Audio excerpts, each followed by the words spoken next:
संपूर्ण सिंधुदुर्ग जिल्ह्याचं लक्ष ज्या मतदारसंघाकडे असतं, नेहमीच राजकीय चर्चेचा केंद्रबिंदू असलेल्या बांदा जिल्हा परिषद मतदारसंघाची निवडणूक बिनविरोध झाल्यानंतर पंचायत समिती निवडणुकीमध्ये भाजपसमोर शहर विकास आघाडीने आव्हान निर्माण केलेलं दिसतंय। या ठिकाणी एक नवीन चेहरा, फ्रेश चेहरा म्हणून ऋतिका नाईक यांना शहर विकास आघाडीकडून उमेदवारी दिली आणि प्रचाराचा जर विचार केला तर प्रत्येक घराघरामध्ये आपलं निशाणी आणि आपला प्रचार करताना या ठिकाणी शहर विकास आघाडी दिसते। आपण या ठिकाणी पंचायत समितीच्या उमेदवार ऋतिका नाईक या ठिकाणी आहेत, त्यांच्याशी बातचीत करूया। ताई, काय सांगाल, कशा पद्धतीचा तुम्हाला या ठिकाणी प्रतिसाद मिळत आणि एकंदर या तुमच्या प्रचारासंदर्भात, तुमच्या निशाणी संदर्भात आणि तुमच्या एकंदर ध्येय धोरणाबद्दल त्या ठिकाणी सांगा। नमस्कार, मी बांदा शहर विकास आघाडी मार्फत उभी राहिलेली आहे। माझी निशाणी कपाट आहे। आम्हाला बांदा शहरामध्ये पूर्ण चांगला प्रतिसाद मिळत आहे आणि आम्ही बहुमताने विजयी होऊ असं आम्हाला खात्री आहे। एकंदर या ठिकाणी समोर जे सत्ताधारी आहेत, सत्ताधाऱ्यांचा उमेदवार या ठिकाणी प्रबळ उमेदवार म्हणून मानला जातो, त्यांच्यासमोर असं आव्हान निर्माण करण्याचा आपण प्रयत्न केला आहे। मतदारांकडून आपल्याला कसा प्रतिसाद मिळतो आणि मतदारांच्या काय भावना आहेत? मतदारांना बदल पाहिजे।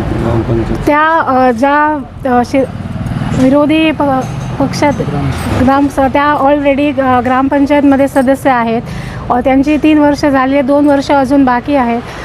त्यांना अजून तिथे सुद्धा जनतेची कामं करण्याची संधी आहे तिकडे, तरीसुद्धा त्या परत इथे पंचायत समितीसाठी त्यांनी फॉर्म भरला आहे।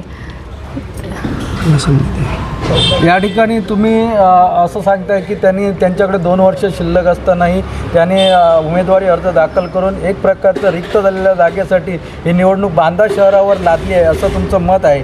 मात्र तुमच्या प्रचाराला मिळणारा प्रतिसाद पाहता तुमच्या जनतेला तुम्ही काय आवाहन कराल? जनतेने धनशक्तीला बळी न जाता मतदानातून आम्हाला विजयी करावं। ह्या होत्या उमेदवार ऋतिका नाईक। या ठिकाणी ज्याने बांदा शहरामध्ये आपलं वेगळं वलय निर्माण केलं आहे, सत्ताधाऱ्याविरुद्ध वन मॅन आर्मीसारखं या ठिकाणी नेहमीच छाती पुढे काढून जो लढत असतो आणि ज्याने शहर विकास आघाडीची या ठिकाणी मोठ बांधली ते उद्धव बाळासाहेब ठाकरे सेनेचे शहरप्रमुख तथा बांदा ग्रामपंचायत सदस्य या ठिकाणी साईप्रसाद काणेकर आहे। काय सांगाल साईप्रसाद काणेकर, बांदा या शहर विकास आघाडी संदर्भात आणि आपल्या उमेदवारासंदर्भात आणि एकूण प्रचारासंदर्भात? सर्वप्रथम श्रीदेव बांदेश्वर श्री भूमिका चरणी नतमस्तक होतो, पाटेश्वराला वंदन करतो। आज या ठिकाणी आम्ही ही जी शहर विकास आघाडी बनवली आहे ती मी एकटा नसून माझ्याबरोबर सर्व गाव जो भाजपच्या विरुद्ध रोष आहे, गेली 25 वर्ष एकहाती सत्ता असलेल्या भाजप पक्षाने बांदा गावात जो विकास रखडवलेला आहे त्याच्या विरुद्ध जनतेचा रोष आहे, म्हणून या ठिकाणी शहर विकास आघाडी ही संकल्पना अस्तित्वात आलेली आहे। शहर विकास आघाडीमार्फत आम्ही ऋतिका नाईक यांना उमेदवारी दिली आहे।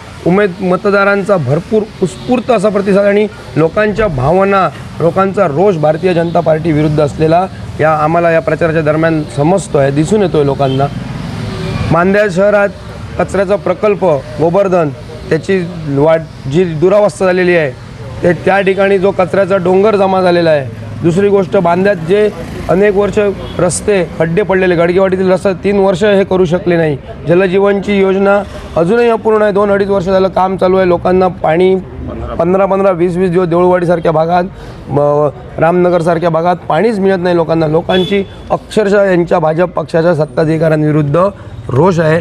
मला पूर्ण ठाम विश्वास आहे की आम्ही नक्की यश संपादन करू आणि जिल्हा परिषद उमेदवार प्रमोदभाई बिनविरोध निवडून आले, त्यांचं अभिनंदन आम्ही शहर विकास आघाडीतर्फे करतोच। पण प्रमोदभाईंना एक व्यक्ती म्हणून बिनविरोध झालेला आहे, पक्ष म्हणून कुठचाही ते बिनविरोध केलं नाही आहे। एक ते अजातशत्रू व्यक्तिमत्व आहे, त्यांचं कार्य संपूर्ण पंचायत समिती मतदारसंघात एक उत्कृष्ट कार्य, त्यांना एक समाजसेवक म्हणून लोक मानतात, म्हणून त्यांना व्यक्ती म्हणून ते बिनविरोध निवडून आले। भाजप पक्ष म्हणून ते बिनविरोध आले नाही आहे, याची आधी सर्वप्रथम सर्व जनतेने माहिती करून घ्यावी।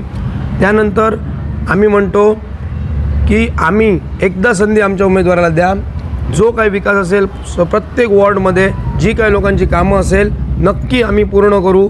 सत्ता आमच्याकडे नसली आताच पालकमंत्र्यांनी म्हटलं होतं अपक्ष उमेदवार निवडून आले तर निधी देणार नाही. असं काही नसतं. निधी हा सरकारचा आहे, जनतेच्या घामाचा पैसा आहे. निधी कोणीही कुठचाही मंत्री कुठचाही अधिकारी अडवू शकत नाही. निधी आणायची ताकद माझ्यात स्वतः आहे आणि मी या अगोदर पण विरोधी पक्षात राहून अनेक विकास निधी आणून कामं बांदा शहरात मार्गी लावलेली आहेत. तशीच ऋतिका नाईक यांच्या माध्यमातून ती कामे आम्ही मार्गी लावू. या ठिकाणी ज्यावेळी निवडणूक घोषित झाली त्यानंतर तुम्ही पंचायत समितीचा उमेदवारही शोधला. तो उमेदवार ऐनवेळी त्या उमेदवाराने या ठिकाणी काही कारणास्तव माघारही घेतली असेल.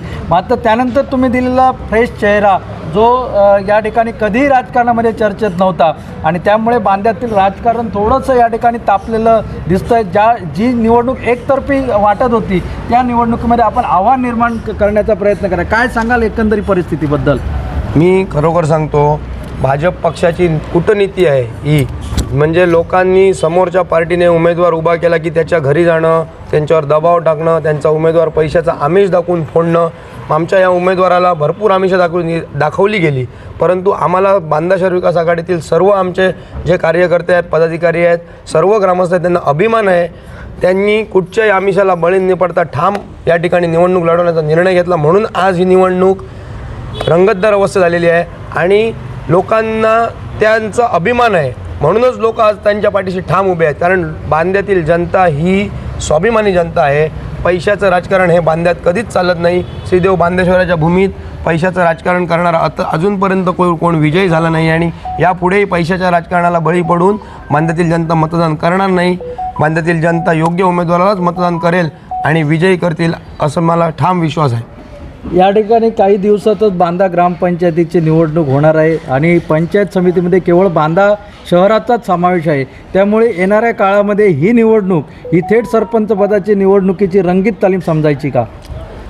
ही नक्कीच आम्ही येणाऱ्या ग्रामपंचायत दृष्टीने बांदा शहर विकास आघाडी जो कणकवलीमध्ये पॅटर्न झाला त्या याच्यावर आपण ही बांदा शहर विकास आघाडी स्थापन केलेली आहे.